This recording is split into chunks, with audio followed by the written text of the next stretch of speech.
Hello everyone! Today is the day. So, panahon na po sa pagpanglimpyo sa ato ang mga alaga, musod man jud ko diri sa muang tangkal, pero daghan jud kay itong mga nag-comment ba nga na problema sila nako kay wala jud kuno ko bisan tsinelas. Ngano ko nung permira ko magtiniil, ni wala gani ko nagsuot og butas. So, sukad-sukad sa amo ang pagpamuhi sa baboy, wala jud ko kasuway nga nagsuot ko og butas kay wala ko naanad, bugatan ko unya wala sad ko'y butas.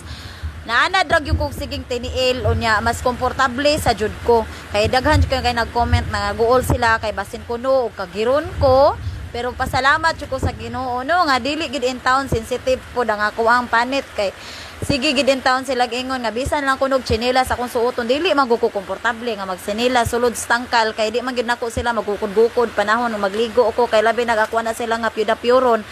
magdagandagan man na sila unya kung muha magsinilas ka mas slide na hinuon pasalamat lang sa jud ko aning ako ang panit nga dili gyud dag-unon bisag naa ginagmay-gagmay nga katol-katol mawala ra pud in town dayon magpasalamat pud in town ko kay naguol in town mo lugar sa kuha pero ayaw na mo kaguol ani kay ako naanad na jud ko gingon ani magtiniil sulod stangkals baboy daghan kayong salamat ninyong tanan no.